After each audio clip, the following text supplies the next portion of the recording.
지금 이란은 내부 결속이 유지되고 있는 건가요? 아니면 실제 균열 신호가 나오고 있는 건가요?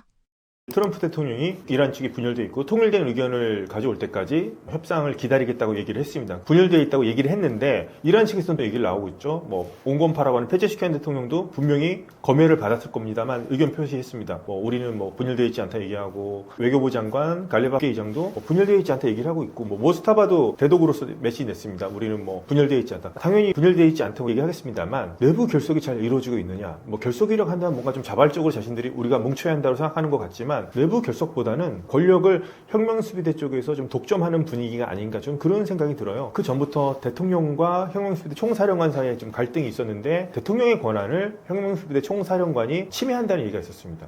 행정 부분이죠. 인사 부분, 보고 체계까지도 혁명수비대 쪽에서 이제 간섭한다는 얘기가 많이 나왔었고요. 모스타바 하메네이를 대통령인 페제시키안이 만나고 싶어도 제대로 못 만나는 얘기가 있을 정도니까요. 그러면은 실권은 혁명수비대가 가지고 있는 것이 아닌가 볼 수 있겠죠. 그래서 실제 균열 신호가 있긴 합니다만 원래 권위주의 국가들의 특징 중에 하나가 실제로 만약에 균열돼서 붕괴되는 순간이 온다면 그 직전까지는 진짜 균열되는 것을 보여주지 않고요. 어느 순간에 이제 갑자기 무너지거든요. 지금 테헤란에서 내부 간의 치열한 권력 투쟁 그리고 나서 혹시라도 추후에 좀 모스타바가 상당히 신변이 불안정한 상황에서 그 사람을 대신해서 누가 실제 권리를 잡을 것인가에 대해서 치열하게 사람들 사이에서 정치적인 투쟁이 벌어지고 있지 않나 충분히 예상해 볼 수 있을 것 같습니다. 앞으로 이런 흐름이 이어진다면 쿠르드 움직임이 다시 커질 가능성도 있다고 봐야 하나요?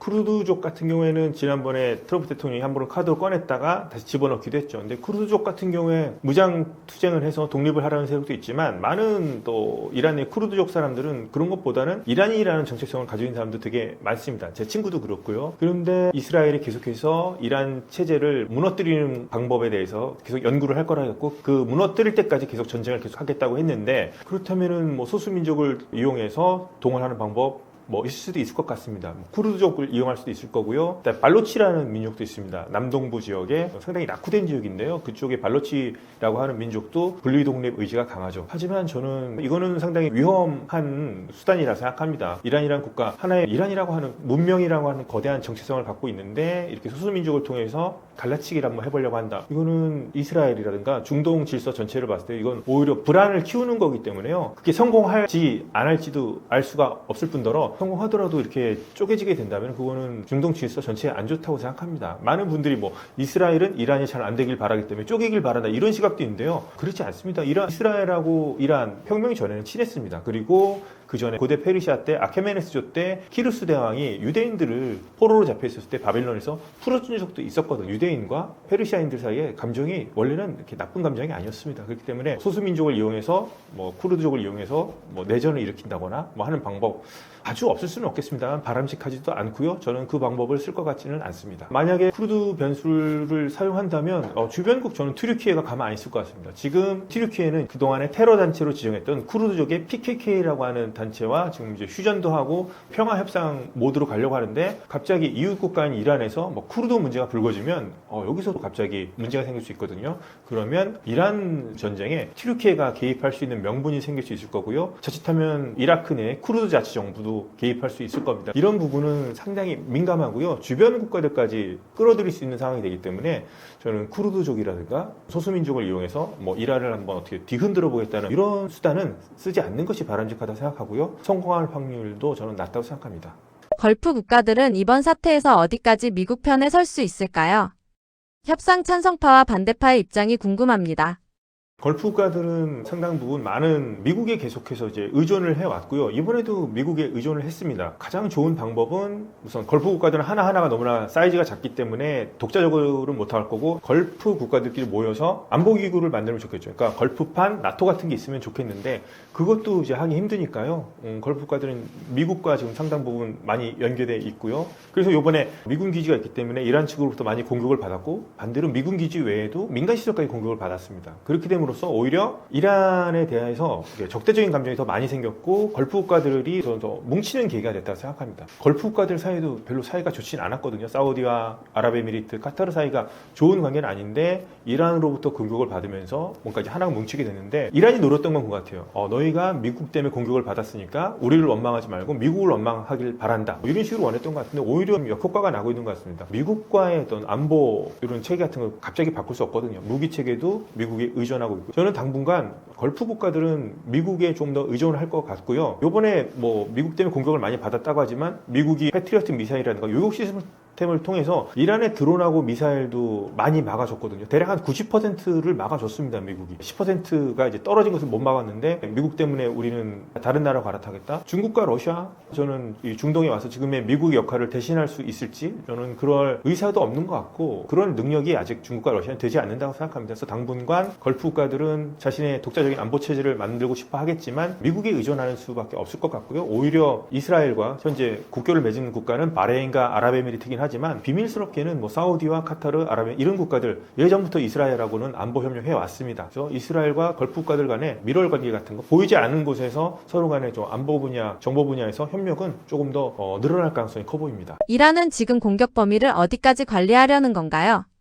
이란 지금 얘기 나오는 것은 이제 호르무즈 해협에 대해서는 계속해서 자신들이 뭐 지나가는 배 같은 걸 뭐 공격도 하고 납포도 하고 있는데 뭐 홍해, 바벨 만데브 해협까지 자신들이 뭐 봉쇄할 수 있다 얘기한다는 거는 본인들이 직접 한다기보다는 이제 자신들의 대리 조직 중에 하나죠. 후티 반군을 이제 참전을 유도하는 걸로 볼 수 있겠죠. 후티 반군은 참전해서 이스라엘한테 이제 미사일 공격을 하긴 했습니다만 아직 홍해를 통하는 바벨 만데브 해협에 대해서 뭐 봉쇄까지는 하고 있지 않고요. 그리고 후티도 이란의 대리 조직이랑 해도 뭔가 조금 더 자율성이 좀 강합니다. 헤즈볼라에 비해서. 그래서 자신들의 생존이라든가 이런 것을 먼저 고민하고 그것을 계산할 거기 때문에 확실하게 홍해 전선에 뛰어들지는 모르겠습니다만 후티까지 가세해서 뭐 홍해 봉쇄에 나간다면 홍해까지도 전쟁터가 될 수도 있겠죠. 그러면 이란이 생각하는 공격 범위가 홍해 지역까지 확전이 될 수 있을 거고요. 지금 뭐 해저 광 케이블을 끈다는 얘기도 있습니다. 그럼 뭐 인터넷을 끊을 경우에는 이것은 걸프 지역을 넘어서 다른 지역까지 영향을 줄 수도 있겠죠. 인터넷이 끊어질 경우에 걸프 지역 인터넷 마비되고 뭐 금융 여러 행정 업무도 마비될 거고 사우디라든가 아랍에미리트 같은 국가들은 뭐 AI 상당히 허브 관심 갖고 있고 뭐 데이터 센터도 짓고 있는데 이곳까지 이제 막겠다는 거죠. 그리고 이 선이 연결된 걸 쭉 따라가 보면 인도까지도 연결돼 있고 뭐 유럽까지도 연결돼 있고 하기 때문에 이렇게 될 경우에는 뭐 인터넷이 완전 차단까지는 아니겠지만 속도가 뭐 느려진다든가 뭐 인터넷 지연 그런 문제 같은 거 많이 생길 것 같습니다. 그래서 이란은 가능한 한 이 범위를 확장하고 싶어 하는데 전선으로 따지자면 후티 반군을 이용한 홍해 지역 뭐 인터넷으로 광 케이블을 끊는다면은 그보다 좀 더 넓은 지역까지 효과를 그보다 더 넓은 지역에까지 그런 확전을 노릴 수도 있을 것 같습니다. 미국과 이란이 서로를 잘못 읽으면 상황은 어디까지 커질 수 있을까요? 주변국에 미칠 영향이 궁금합니다. 미국과 이란 현재 휴전 상태이긴 한데 만약에 서로가 오판한다. 예를 들어서 이란 측에서 먼저 어떻게 오해를 하고서 현장 지휘관이 뭐 미국 선박에 대해서 공격을 하면 전쟁이 이루어질 수도 있을 거고요. 뭐 미국 측에서도 지금 현재 뭐 해상에서는 이란 선박 납포하고 뭐 이런 거 있었습니다만 이란 본토를 향해서 자칫 또 미사일 공격 같은 걸 하게 되면 이때부터 전쟁이 재개되는데 미국은 그래도 스스로를 관리하려고 할 겁니다. 전쟁이 재개되기 전까지. 하지만 이제 말릴 수 없는 존재가 만약에 우리는 이 휴전 인정하지 않겠다 해서 이스라엘이 공격할 수도 있겠죠. 물론 미국이랑 사전에 뭐 조율도 하고 하겠습니다만 이스라엘이 공격을 먼저 개시해서 이렇게 전쟁이 또 계속될 수도 있을 거고요. 제가 이제 불안하게 생각하는 것은 이란 내의 현장 지휘관들, 예를 들어서 중앙에서 모스타바가 휴전이다, 뭐 종전이라고 선언을 했다고 가정했을 때에도 현장까지 그 명령 같은 거 지금 제대로 전달되고 있지 않는 상황입니다. 이란 같은 경우에는. 그런데 현장에 있는 지휘관이라든가 일선 병사들 같은 경우에 지나가는 미국 선박을 보고서 이제 갑자기 발포를 한다고 하게 되면은 문제가 또 커질 수도 있겠죠. 그런 경우도 생각할 수 있을 거고요. 그다음에 지금 파키스탄이 중재를 많이 하고 있는데 만약에 파키스탄이 이렇게 중재했는데도 이란이 협상에도 안 나오고 미국도 안 나오게 될 경우에는 이번에 미국은 참여한다고 했습니다만 이란이 안 나온 거기 때문에 이란과 파키스탄 관계가 또 안 좋아질 가능성도 있을 것 같습니다. 서로 간에 이웃 국가이기도 하고요. 문제는 이란도 사우디아라비아를 비롯한 걸프 국가들을 공격할 겁니다. 만약 전쟁이 재개가 된다면. 근데 사우디아라비아에 4월 10일 1차 회담 있던 날에 사우디아라비아는 파키스탄과 상호 방위 조약을 맺고 있습니다. 그래가지고 사우디 걸프 지역에 파키스탄 군대가 좀 주둔하고 있습니다. 파키스탄 전투기도 와 있고요. 파키스탄 병력 한 13,000명 정도가 좀 주둔하고 있는데 이란이 걸프 지역 우리 공격하겠다 했을 경우에 사우디의 시설을 공격했는데 파키스탄 군이 공격을 받는다. 그러면 파키스탄도 사우디가 공격받고 파키스탄군이 피해를 입는다면 이란에 대해서 공격할 명분이 생길 수도 있겠죠. 파키스탄은 전쟁을 하기 원치 않겠습니다만 그런 상황도 전혀 배제할 수는 없을 것 같고요. 뭐 지금 이라크의 상당수 많은 또 시아파 민병대들이 이란에도 들어가 있는 게 정황이 포착이 되고 있습니다. 그렇게 되면 이라크도 휘말릴 가능성도 있고요. 이라크, 파키스탄, 이란의 이웃 국가들인데 여기까지도 일단은 영향이 미칠 것 같기도 합니다. 한국에 미치는 직간접적인 영향들은 어떤 것들이 있을까요? 전쟁이 확전이 된다면 지금도 유가가 이제 많이 오르고 있죠. 우리나라는 호르무즈 해협을 통해서 대략 60%, 70% 이상의 원유를 수입을 하게 되는데 지금도 엄청나게 타격을 입고 있고 나프타 같은 게 재료가 안 오면 뭐 타격이 있고 뭐 쓰레기 봉투를 미리 사야 되냐 안 사야 되냐 뭐 이런 얘기까지 나오고 있고 우리 일상생활에 정말 석유 없이는 살 수 없다는 걸 이번 이란 전쟁을 통해서 느끼고 있는데 전쟁이 재개가 되고 그러면 이란이 분명히 걸프 국가들 정유시설을 공격을 할 겁니다. 이란 스스로도 정유시설이 제대로 수출이 안 되고 있기 때문에 상당 부분 많은 지금 타격을 입고 있다고 볼 수 있겠는데요. 그러면 지금보다 더 유가가 오를 것이고요. 적어도 가을, 뭐 이번 연말 오히려 이런 정유시설이나 이런 걸 복구하는 데는 뭐 최소 2, 3년이 걸린다는 얘기도 있기 때문에 당분간은 우리 경제에 상당히 어두운 전망이 예상이 되는데요. 물가는 계속 오를 거고요. 우리가 정부가 처음에 예상했던 것보다 경제 성장률도 낮아질 것 같기도 하고요. 그럼 우리 공공요금도 오를 것 같고요. 그러면 전쟁만으로도 지금 물가가 오르는 것에 대해서 우려를 하고 있고 운전하시는 분들은 직접 주유소에서 체감하실 것 같은데요. 지금보다 더 힘든 상황이 찾아올 수도 있을 것 같습니다. 하여튼 전쟁이 재개되지 않고 빨리 평화롭게 끝났으면 하는 바람입니다. 미국은 합의와 이란 체제의 약화 중에서 어떤 목표에 더 집중하고 있나요? 미국이 계속 해상에 대한 역봉쇄를 하면서 이란 경제가 무너질 수 있다고 생각을 하는 것 같고요. 그렇게 하면서 협상장으로 나오라고 지금 얘기를 하는 것은 미국이 자신이 유리한 요구 조건을 받아들라는 거죠. 더 경제가 망가지고 더 굶주리기 전에 우리의 요구 조건을 받아라. 이런 쪽으로도 하고 있는데 트럼프 대통령은 지금 현재로서는 협상을 통해서 문제를 해결하고 싶을 겁니다. 본인이 거래 달인이라고도 하기 때문에 협상을 통해서 이란을 굴복시키는 모습 같은 걸 보여주고 싶어 할 것 같은데요. 전쟁을 하게 된다면 국제적인 비난도 피할 수 없을 거고 민군축 피해가 발생할 수 있기 때문에 오히려 협상을 통해서 자신이 이란에 대해서 어떤 승리하는 모습을 연출하고 싶을 것 같기도 합니다. 근데 그렇지 않을 경우에는 전쟁이라는 수단을 선택할 수 있을 것 같은데요. 지금 하고 있는 것만으로도 이란 경제는 상당히 좀 약해져 있다고 볼 수 있겠습니다. 특히나 이제 혁명수비대 같은 경우도 엄청나게 좀 공고해 보이고 강고해 보이긴 하지만 미국의 이란에 대한 해상 봉쇄에 따라서 그림자 선단에 의한 석유 수출이 제대로 안 돼서 돈을 받지 못할 경우에는 혁명수비대 병사들한테도 월급을 못 주는 경우가 발생할 수도 있습니다. 이런 체제 같은 경우 오로지 뭐 신앙이라든가 충성심만으로 될 수는 없고 보상이 있어져야 충성심도 따라온다고 생각합니다. 혁명수비대, 혁명이라고 하지만 결국에는 이권을 지키기 위해서 있는 수비대이기도 합니다. 그런 점에서 트럼프 대통령은 이러한 해상 역봉쇄를 자신이 생각하는 신의 한 수라고 생각하고 있는 것 같고요. 그렇기 때문에 여기에 대해서는 이란 체제를 계속 약화시키면서 협상장으로 불러들이는 그런 전략을 쓸 것 같고요. 정 안 된다면 전쟁을 통해서 굴복시키려는 그런 생각도 하고 있는 것 같습니다만 그 결과가 어떻게 될지는 장담할 수는 없습니다. 지상군 투입의 가능성은 얼마나 된다고 보시나요? 어떤 트리거가 중요할지 궁금합니다. 미국의 지상군 투입 저는 휴전 전에도 하지 않았었죠. 그 전만 해도 호르무즈 해협에 있는 섬들을 점령한다, 뭐 하르그 섬 점령한다 이런 얘기 나왔는데 우선 지상군 투입을 하지 않았습니다. 그러면 휴전이 만약 끝나고 미국이 전쟁을 개시할 경우에 지상군 투입을 하겠는가? 이 부분 상당히 문제가 되겠네요. 왜냐하면 지상군 투입이라는 거는 미군 희생자가 나오는 걸 의미하는 거고요. 지금 미국 여론이 트럼프 대통령의 전쟁을 지지하는 여론이 더 크고 또 물가도 오르고 있는 부분도 있기 때문에 트럼프 대통령이 상당히 신중할 것 같긴 한데요. 한다면 호르무즈 해협에 지금 뭐 모기떼 고속정들이 막 몰려 있습니다. 그러니까 조그만 고속정 같은 것들이 이란 해군인데 그런 것들이 있는 기지 같은 걸 타격하거나 아니면 그런 것들이 뭐 지하 터널에 있다면 해병대 병력 같은 걸 상륙해서 조금 파괴하는 뭐 그런 거 할 수 있을 것 같긴 한데 지금까지 보면은 지금 역봉쇄라고 하죠. 이란에 대한 역봉쇄를 하고 있는데 오히려 그 많은 해병대들이 지금 하는 걸 보면 그러니까 이란 선박을 납포하고 헬기를 통해서 해병대가 투입이 되고 거기에 있는 배가 엄청나게 큰데요. 그 배들의 어떤 물건이 실려 있는지를 사사치 검사하고 이런 것들을 해병대가 하고 있습니다. 처음에 상륙 작전을 위해서 해병대를 이렇게 많이 모으나 생각했었는데 오히려 미국이 해상 봉쇄하고 이란 배들을 납포하고 검사하고 이런 작업을 해병대들이 하고 있으니까 그럼 역봉쇄를 위해서 해병대를 이렇게 많이 데려왔나 이런 생각이 들기도 하거든요. 그렇다면 역봉쇄가 이렇게 효과적이라고 한다면 트럼프 대통령 굳이 지상군 투입 필요성 못 느낄 수도 있을 것 같긴 합니다. 만약에 전쟁이 재개됐을 경우에 공습만으로 한계가 있다고 했을 경우에는 어디를 공격할 것인가. 결국은 전 호르무즈 해협이 가장 큰 이슈가 될 거라 생각하기 때문에 그 근처에 주변 항구 도시라든가 아니면 예전에도 언급이 됐었던 하르그 섬 위험 부담이 너무 크고 뭐 아부무사 섬이라든가 이런 섬 같은 경우들 호르무즈 해협의 중요한 요충지 같은 경우에 오래 상륙을 하되 오래 주둔하지 않는 쪽으로 좀 작전 같은 걸 펼칠 가능성이 있긴 한데 트럼프 대통령 현재까지 봐서는 역봉쇄만으로도 충분히 이란을 무너뜨릴 수 있다고 생각하는 것 같습니다. 이번 충돌 과정에서 한국이 간접적으로 연결된 부분은 무엇이었나요? 이번에 하여튼 전쟁을 통해서 외국의 전쟁이긴 하지만 우리 생활과 정말 밀접한 관계가 있구나라고 많이들 느끼셨을 겁니다. 먼저 이제 호르무즈 해협이 우리 원유가 이제 통과하는 지역인데 여기에서 이제 긴장이 고조되니까 유가가 많이 올랐죠. 그리고 안타깝지만 아직도 호르무즈 해협 안에 페르시아 안에 우리 유조선들 26척이 있습니다. 이런 부분 우리와 직접적인 연관이 있는 거예요. 계속해서 이 문제에 대해서 좀 계속 관심을 가져야 될 것 같고요. 그다음에 그렇기 때문에 이제 호르무즈 해협에서 들어오는 원유가 조금 더 차질이 생기다 보니까 우리나라도 이제 뭐 미국산 원유 같은 걸 이제 많이 현재 그쪽으로 구입을 하고 있는 것으로 나타나고 있습니다. 석유 수입이 원유 수입 같은 것들도 다변화되는 것 같습니다. 위기이긴 합니다만 다른 방향으로 해서 계속 우리나라가 위기를 또 극복하고 있는 것 같고요. 그다음에 요번에 아랍에미리트에서 엄청나게 화제를 나왔던 것 중에 하나가 미국이 이제 패트리어트 미사일로 이번에 이란에 드론과 미사일 같은 걸 많이 요격을 했습니다만 우리의 어떤 천궁2죠. 그것이 엄청나게 더 높은 명중률을 보이면서 각광을 받았습니다. 아랍에미리트 쪽과 우리나라 사이에 좀 더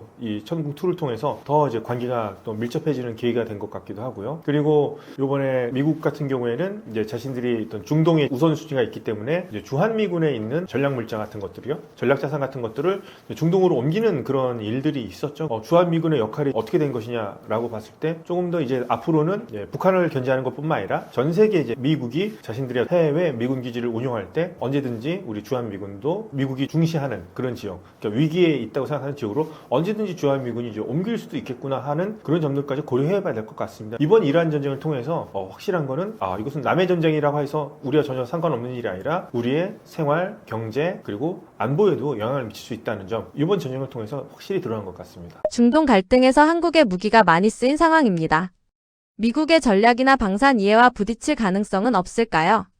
저는 이제 뭐 미국의 패트리어트 미사일이 있는데 우리나라 이제 뭐 천궁2가 요번에 아랍에미리트에서 많이 활약을 해서 아랍에미리트에서 더 요구를 했죠. 도와달라. 그래서 우리가 또 이렇게 보내준 걸로 알고 있는데요. 저는 부딪힐 일은 없을 것 같습니다. 뭐 패트리어트 미사일 하는 분야가 따로 있고 천궁2가 하는 분야가 따로 있을 거고요. 우리나라 무기 같은 경우에는 미국과 이제 호환도 되죠. 그렇기 때문에 오히려 다른 뭐 나토 회원국들이라든가 다른 지역으로서 우리가 오히려 미국과 경쟁하거나 대체하는 것이 아니라 보완하는 차원에서 뭐 나토라든가 미국제 무기를 쓰고 있는 국가들로 우리의 수출길이 열릴 수 있는 확률이 더 높아진 것 같습니다. 이번 뭐 전쟁이라고 하는 것은 물론 비극이고요. 뭐 일어나지 않아야 되겠습니다만 이런 무기 같은 것을 아무리 개발을 해도 가장 중요한 건 이제 실전에서 그 능력을 입증했냐 안 했냐가 중요한데 이번에 우리나라 무기가 아랍에미리트에서 이란 전쟁을 통해서 그 뛰어난 능력을 입증했다고 볼 수 있겠습니다. 전쟁은 가슴 아픕니다만 이 기회를 통해서 우리 방산 산업이 훨씬 더 앞으로 주목을 받게 될 거고요. 미국과 경쟁이 보다는 미국이 차지하지 못하고 있는 틈새 시장 같은 것도 우리나라가 충분히 저는 공략할 수 있다 생각하고 미국과 저는 우리나라의 관계, 미국 방산산업 분야는 경쟁 관계가 아니라 저는 서로 간에 어떤 보완 관계에 있지 않나 그렇게 생각합니다. 미국과 이란은 이번 충돌을 통해 각각 어떤 메시지를 내고 싶었던 걸까요? 우선 이란은 자신들이 계속해서 혁명 정신을 계승하고 있다고 주장하고 있고요. 핵 주권은 우리가 가지고 있어야 된다. 이거 계속해서 주장하고 있습니다. 뭐 협상이 앞으로 어떻게 이루어질지, 전쟁이 어떻게 끝날지 모르겠습니다만 이 부분 이란은 계속해서 주장할 것 같고요. 변할 것 같지 않습니다. 이란 같은 경우 특히나 핵 주권 같은 경우에는 어린 학생들의 교과서에도 나오는 겁니다. 핵 주권은 우리의 주권이기 때문에 포기할 수 없다. 우리가 이것을 지켜야 한다. 그리고 유명한 핵과학자들 중에서 이스라엘에 암살된 그런 과학자들 같은 경우에도 뭐 순교자라고 부르면서 초등학교 교실 같은 데도 그런 사람들 사진이 있는 것으로 알고 있습니다. 저는 이번 기회를 통해서 오히려 더 체제를 결속시키겠다 이렇게 나오고 있습니다만 저는 이란 지도부도 계속해서 분열되어 있다. 권力투쟁이 좀 벌어지고 있다. 이런 얘기도 나오고 있고요. 이란 사회 역시 지난 1월 반정부식 이후로 상당 부분 많이 분열되어 있다고 생각하기 때문에 그런 부분에서 앞으로 이란이 어떻게 전쟁 결말이 날지 두고 봐야 되겠고 어떤 체제가 될지 이 체제가 계속 될지 오히려 더 국민들을 억압하는 군부 독재 체제로 전환이 될지 군부 독재 체제 최고 지도자는 존재하지만 실제로 혁명 수비대 강경파들이 이끄는 집단 체제로 변질되지 않을까 그런 부분을 상당히 우려하고 있고요. 이란은 어떤 미국에 맞서 싸우는 그런 이미지를 계속 보여주고 싶어하는 것 같고 미국 역시 자신들이 계속 세계 패권국이면서 중동 지역에서도 자신들이 여전히 우리가 미국이 관심을 가지고 있고 여기는 우리가 통제할 수 있다 이런 모습을 보여주고 싶어하는 것 같습니다. 양측 다 하여튼 이번 전쟁을 빨리 끝내고 싶어하는 것 같긴 한데 그 양측 간의 체면이랄까요? 자존심 싸움 때문에 협상 자리도 아직까지 나오지 않는 상황이고요. 협상이 어떻게 될지도 좀 모르는 모르는 상황입니다. 오히려 뭐 전쟁이 재개될 가능성에 대해서도 우려해야 되는 상황이고요. 저는 이제 인상 깊은 것 중에 하나가 이제 트럼프 대통령이 얼마 전에 SNS에 이란의 여성 이제 사형수 8명 사진 같은 걸 이제 보여주면서 사형을 연기하라 뭐 이런 얘기도 했었거든요. 이란 측은 뭐 트럼프 요청에 따라서 사형 연기한 적 없다. 그리고 이 사람들은 뭐 사형수가 아니라고 얘기하지만 저는 그 메시지가 그전에는 핵이라든가 호르무즈 해협 이런 얘기만 나오다가 트럼프 대통령이 또 이렇게 인권 얘기를 꺼낸 거는 트럼프 대통령 SNS 너무 많이 하니까 너무 문제 있는 거 아니냐 하지만 저는 이란의 인권 문제 언급할 필요 있다고 생각합니다. 왜냐하면 지난 1월 시위에서 그렇게 큰 잘못을 저지른 게 아닌데요. 강요라든가 고문에 의한 자백에 의해서 많은 사람들이 사형 판결을 받았고 전쟁 상황이랑 특수한 상황 때문에 이란 사법부에 의해서 엄청나게 많은 뭐 미성년자를 포함해서 어린 사람들까지 공개 처형 당하고 교수형 당하는 일이 많았었는데 이번에 하여튼 트럼프 대통령이 그 얘기를 꺼낸 것은 저는 의미가 있다고 생각을 합니다. 미국이 하여튼 이번 충돌을 통해서 핵 문제라든가 그런 것들이 지금 양국 간의 의제이긴 합니다만 미국이 이란의 인권 문제 얘기를 꺼낸 것은 저는 이란 안에서 민주주의라든가 자유를 원하는 사람들의 그런 사람들에게 우리 미국이 그것에 대해서 아직도 신경을 쓰고 있다. 그런 건 보내준 메시지였다고 생각합니다. 하여튼 이 전쟁 핵 그다음에 해협 문제에 국한되어 있지만 저는 이란의 인권 문제에 대해서도 시청자 여러분들께서도 관심을 가져주셨으면 좋을 것 같습니다. 유럽과 중국, 러시아와 같은 주변국들의 전략도 바뀌고 있을까요? 유럽 같은 경우에 이제 대표적으로 나토 같은 경우를 보게 되면 미국의 전통적인 동맹이죠. 그런데 뭐 그린란드 때문에도 서로 간에 좀 삐걱거리는 게 있었고 이번에도 미국은 나토는 뭐 이렇게 종이 호랑이다 이렇게 얘기하고 뭐 큰 도움이 안 된다 이런 얘기까지 나왔습니다. 유럽 같은 경우에는 뭐 미국과 계속해서 나토라는 거대한 대서양 블록을 통해서 좀 연결되어 있습니다만 미국도 나토에 대해서 우리가 뭐 탈퇴까지는 할 것 같지는 않습니다만 뭐 관심을 줄이겠다, 뭐 지원을 줄이겠다 이런 얘기가 나오고 있다면 유럽도 이제 스스로 좀 일어서는 법 같은 거를 좀 배워야 되지 않을까 그런 노력을 많이 할 것 같아요. 러시아라고 하는 좀 거대한 가상의 적이 있는 상황에서 러우 전쟁도 벌어지고 있는 상황에서 이제 미국만 의존할 것이 아니라 그동안 이제 유럽 국가들은 안보는 좀 미국에 맡기는 대신에 그 복지라든가 이런 데 신경 쓰면서 경제 같은 것을 발전을 해왔는데 이제는 자신들도 안보라든가 이제 방위비 같은 걸 늘려야 되지 않느냐 이런 생각을 많이 하게 될 것 같습니다. 유럽도 이제 스스로 강해지는 노력을 할 것 같아 보이고요. 중국 같은 경우에는 처음에는 이런 미국이 중국을 견제하는 것이 최종적인 목표이기 때문에 중동 안에서 미국이 어떻게 보면 이란 전쟁에서 시간을 끄는 것이 중국에 유리하지 않겠느냐 이렇게 보는 시각도 있지만 호르무즈 해협의 위기가 고조되면 될수록 중국 역시 오른 유가를 통해서 이제 석유를 수입해야 되거든요. 그럴 경우에는 중국이 추구하는 경제 성장에도 문제가 될 수 있습니다. 얼마 전에 휴전 중재할 때 이제 파키스탄이 중요한 역할을 했습니다만 그 파키스탄 뒤에서 또 중국도 중재 노력을 하는 것으로 나오고 있죠. 그렇기 때문에 중국은 상당 부분 이제 미국이 일방적으로 전쟁을 했다 이런 것을 이제 국제적으로 비난을 받는 것에 반대되는 입장에서 중국은 자신들의 뭐 규범을 중시한다든가 다자주의 규범을 중시한다든가 다자주의 원칙을 뭐 중시한다 이런 얘기로 나오면서 미국과 차별화된 외교 전략을 펼치려는 것 같습니다. 이런 식으로 해서 중국은 자신들의 입지를 넓히려고 하는 그런 움직임도 보이고 있고요. 러시아 같은 경우에는 러시아 우크라이나 전쟁이 한창입니다만 미국이 러시아산 석유 같은 것들을 예전에 경제 제재를 했었는데 워낙에 원유 공급이 호르무즈 해협을 통해서 축소되고 있기 때문에 러시아 원유 공급 같은 걸 허용해주는 분위기고요. 그도를 통해서 러시아산이 재정적인 이득을 얻을 수 있을 겁니다. 그런 부분도 있긴 합니다만 뭐 러시아는 빨리 러우 전쟁을 어떻게 해결하느냐가 달려있을 것 같고요. 러우 전쟁을 또 해결할 때는 미국이 어떻게 하느냐가 또 달라질 수 있기 때문에 솔직히 하여튼 이번 전쟁이 끝나봐야지 유럽, 중국, 러시아 또 계산서가 나올 것 같긴 합니다만 유럽이 지금 현재 가장 절박함을 느낄 것 같고요. 중국은 뭐 미중 정상회담 앞두고 있습니다만 중국도 갈등이 계속되는 거 원치 않을 것 같고 오히려 이제 러시아는 갈등이 계속되면서 자신들의 원유라든가 가스 같은 것들이 뭐 비싼 값으로 파는 건 반기는 분위기이긴 합니다만 러시아도 러우 전쟁을 끝내기 위해서는 미국과 어느 정도 조율이 필요하기 때문에 이번 결과에 따라서 세력이 어떻게 변화할지 좀 지켜볼 필요가 있을 것 같습니다. 한국 정부는 지금 호르무즈와 에너지 리스크에 충분히 대응하고 있다고 보시나요? 우리 정부 할 수 있는 부분에 대해서는 최선을 다하고 있는 것 같습니다. 한미동맹이 가장 중요하죠. 그런데 이란과의 어떤 소통도 채널도 유지할 필요가 있는데 요번에 이제 특사를 파견해가지고 논의를 하고 있죠. 우리 유조선 같은 것들이 좀 이제 26척이 지금 호르무즈 해협 안에 갇혀 있으니까요. 좀 빨리 나올 수 있도록 좀 많이 노력을 하고 있는 것 같고요. 얼마 전에 이제 영국, 프랑스 주도로 해서 이제 호르무즈 해협을 어떻게 지금 안정화할 것인가에 관한 논의가 있었는데 우리 정부도 이제 참여했습니다. 지금이 이제 전쟁 상황이기 때문에 지금 호르무즈 해협에 직접 이제 개입하기는 힘든 상황이긴 하지만 전쟁이 끝나고 나서 평화가 찾아온다면 저는 기뢰 같은 문제는 앞으로 호르무즈 해협 에서 이제 통화할 때 상당히 이제 위험 요소긴 한데요. 이 부분에 대해서 저는 우리나라가 적극적으로 좀 참여할 필요도 있을 것 같아요. 그래서 국제사회의 어떤 일원으로서 대한민국이 이제 국력도 상당히 이제 강하니까요. 이 부분에 대해서는 호르무즈 해협은 우리나라의 직접적인 원유 수송의 어떤 문제점이기도 하고 그렇기 때문에 이제 기뢰 제거 같은 경우는 국제사회의 일원이라는 모습을 좀 보여주면서 이런 세계적인 움직임에 우리도 동참해서 위상을 높였으면 합니다. 4월 말부터 5월 초까지 꼭 봐야 할 신호나 핵심 변수는 무엇인가요?